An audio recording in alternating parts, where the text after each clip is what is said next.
Chapter 1. The Tool. It's 2:47 a.m. You're sitting in your bedroom in Columbus, Ohio, 19 years old. Empty energy drink cans on the desk. Your mom is asleep down the hall. Outside, nothing moves. On your screen, a terminal window blinking. You've been up for 6 hours running the same tool on the same target. A mid-sized logistics company you found through a bug bounty program. The kind of target you've hit a dozen times before. Find a vulnerability, report it, collect a few $100s, repeat. But tonight is different. Because tonight, you're not using the same tools as before. 3 weeks ago, you got access to something new. Something that changed everything. A fine-tuned AI model. Not ChatGPT, not anything consumer-facing, a research build leaked from a private security lab. Trained specifically on CVE databases, exploit code, penetration testing reports, and decades of vulnerability disclosures. You call it Argus, and Argus doesn't think like you do. You think linearly. You look at a system, identify an entry point, probe it, move on. Argus thinks in every direction simultaneously. It maps an entire attack surface in minutes. It doesn't get tired. It doesn't miss things. It sees patterns across thousands of known exploits and matches them to what it finds, in real time. The first time you ran it, you found a critical vulnerability in a Fortune 500 company's login portal in 11 minutes. Something their own security team had missed for 4 years. You reported it, collected $8,000. You should have stopped there. But you're 19, and you're curious, and Argus is very, very good. Chapter 2. The Game. You didn't start as a criminal. You started as a kid who was bored. 12 years old, you taught yourself HTML from YouTube tutorials. 13, you were building WordPress sites for local businesses for $50 a pop. 14, you discovered that systems had seams, places where they weren't quite stitched together, and that finding those seams felt like solving a puzzle no one else could see. By 16, you were doing CTF competitions. Capture the flag, legal hacking challenges run by universities and security firms. You were ranked in the top 200 worldwide. You never thought of yourself as a criminal. You thought of yourself as someone who was good at finding things that were broken. The bug bounty programs confirmed it. Companies paid you to break their systems. It was legitimate. It was even respected. But Argus changed the economics. Before Argus, a serious vulnerability hunt could take weeks. You'd manually probe, test, document, backtrack. It was slow, and it was hard. It required deep expertise built over years. With Argus, it takes hours. The tool doesn't just find vulnerabilities. It explains them. It maps the exploit chain. Here's the entry point. Here's how you escalate privileges. Here's what you can reach from there. It writes the proof of concept code. It even drafts the bug report. You are effectively 10 times the hacker you were 3 weeks ago. The money follows. $8,000, then 12, then in a single weekend, $22,000 from a critical infrastructure disclosure that a major cloud provider had been sitting on for 3 years. You don't tell anyone. Not your friends, not your mom. You just watch the numbers in your crypto wallet grow. And then, on a Tuesday night in October, out of boredom more than intention, you point Argus at something you shouldn't. Chapter 3. The Door. You don't start with the NSA. Nobody starts with the NSA. You start with a government contractor, a defense tech firm based in Virginia that handles signals processing for several federal agencies. They have a public-facing developer portal, a poorly documented API, and according to Argus, a misconfigured authentication layer that hasn't been patched since 2019. Argus maps the vulnerability in 40 minutes. You hesitate. This isn't a bug bounty target. There's no legal framework here. No one has invited you in. What you're looking at is, technically, unauthorized access to systems connected to the United States government. You close the terminal. You open it again 20 minutes later. You tell yourself you're just looking. You won't touch anything. You just want to see how deep it goes. Argus gets you through the authentication layer in 6 minutes. You're inside the contractor's internal developer environment. Staging servers, code repositories, documentation. And then Argus flags something. A set of API keys hard-coded into a deployment script. Keys that don't belong to the contractor. Keys that, when Argus traces their format and prefix against known government infrastructure signatures, point to something else entirely. You stare at the screen for a long time. The keys are credentials, and they don't point to the contractor's systems, they point outward, to a government network. Argus tells you it can follow the chain. You tell Argus to follow the chain. Chapter 4. What you find. You're inside a government network at 4:15 a.m. on a Wednesday. You still don't know exactly whose network it is. Argus is mapping it, crawling through directory structures, identifying server types, logging metadata. It moves quietly, mimicking normal traffic patterns to avoid triggering intrusion detection systems. This is one of the things that makes Argus different from conventional tools. It doesn't just find vulnerabilities, it moves like a ghost. It learned from years of APT, Advanced Persistent Threat, reports.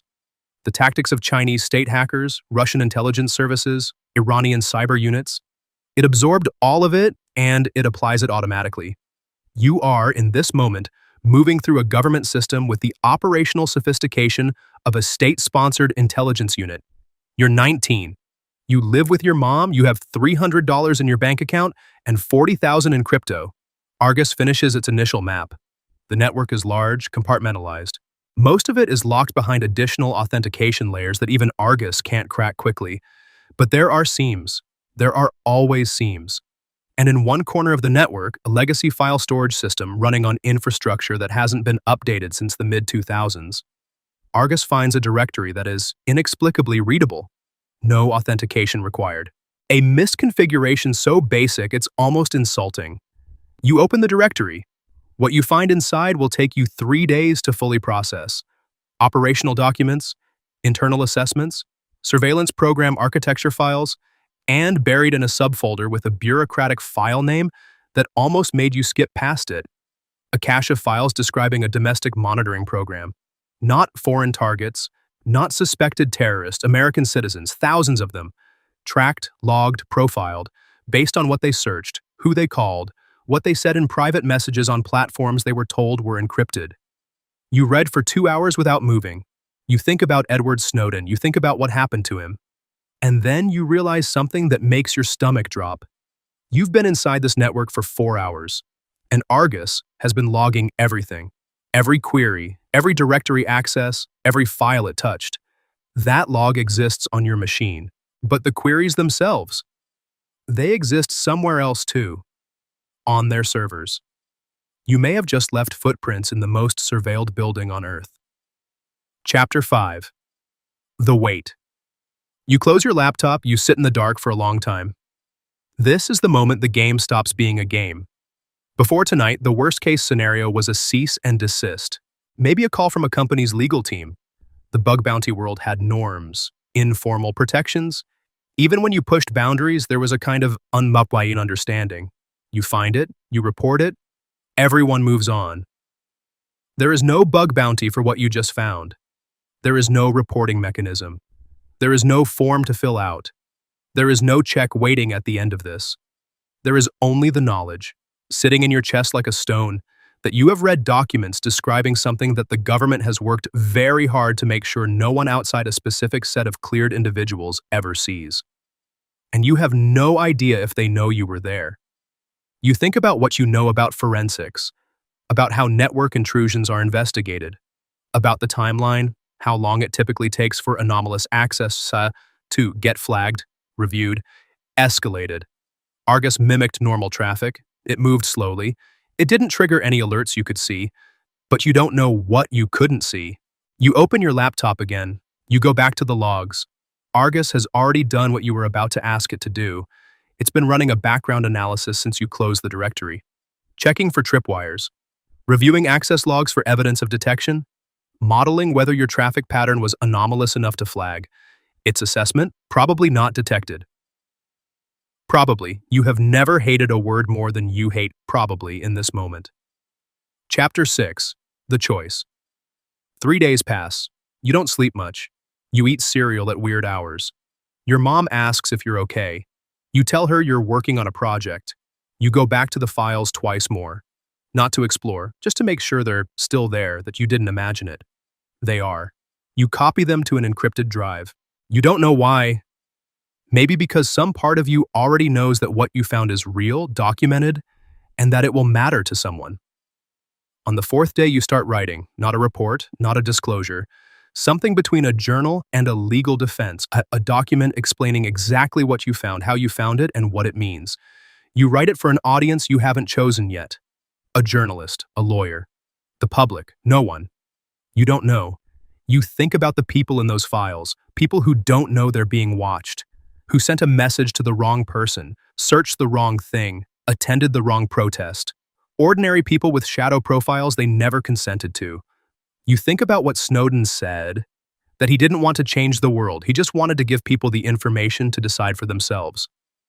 You think about Default, the hacker who bragged drunk on Xbox Live and woke up to FBI agents with assault rifles.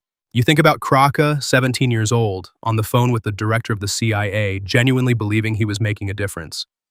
You are 19 years old. You found a door that wasn't supposed to be open. You walked through it, and now you're standing in a room that no one was supposed to show you, holding documents that could end your life as you know it. Or, if you play it exactly right, start something much bigger. Your cursor blinks. Argus is idle, waiting. You have a decision to make. Epilogue, the bigger picture. Here's what's true. The tool you used in this story is not entirely fictional. Anthropic, the AI company behind Claude, currently the most capable AI assistant in the world, has internally developed an AI system so advanced at finding software vulnerabilities that they decided not to release it. They called the program Project Glasswing, named after a butterfly whose transparent wings make it effectively invisible. Even when it's right in front of you. In tests, this system found zero-day vulnerabilities, flaws that have never been seen before with no existing patch, across virtually every major operating system and browser in existence. One of them was a 27-year-old bug, a flaw that had been sitting undetected inside software running on hundreds of millions of computers since 1997. With the right connection, an attacker could use it to remotely crash those machines entirely. What used to require a seasoned security researcher working alone in the dark for months can now be done by a machine in hours, continuously, around the clock. Anthropic didn't release it to the public. Instead, they gave controlled access to a small group of companies, Apple, Microsoft, Google, Amazon, to quietly fix what the AI found before anyone else could use it against them. But here's what makes this complicated. Anthropic has also signed a $200 million contract with the United States Department of Defense. Under that deal, their AI systems are being used to support American national security operations. According to reports, Claude has been used in Iran, not just for intelligence gathering, but for selecting targets and running battlefield simulations. The same company that says it's protecting the world from dangerous AI is also providing that AI to the world's most powerful military. And Anthropic is not alone. The line between AI safety and AI weaponization is blurring faster than anyone is willing to admit publicly. The NSA's domestic surveillance programs are not fictional either. In 2013, Edward Snowden disclosed PRISM and XKeyscore, programs that collected data on American citizens at a scale that shocked the world. In 2023, a U.S. court found that the FBI had misused its surveillance database 278,000 times. The program was renewed anyway. Now imagine what a system like Glasswing, an AI that finds invisible doors in any software ever written, means in the hands of an intelligence agency that has already proven it cannot be trusted with the access it has. The question this story asks isn't whether AI will make hacking easier. It already has. The real question is who gets to use it? Who controls the tool that can walk through any wall? Whether it's a state, a company, or a 19-year-old in Columbus, Ohio at 4 a.m. who just wanted to see how deep it goes. That question doesn't have an easy answer. Maybe it never did.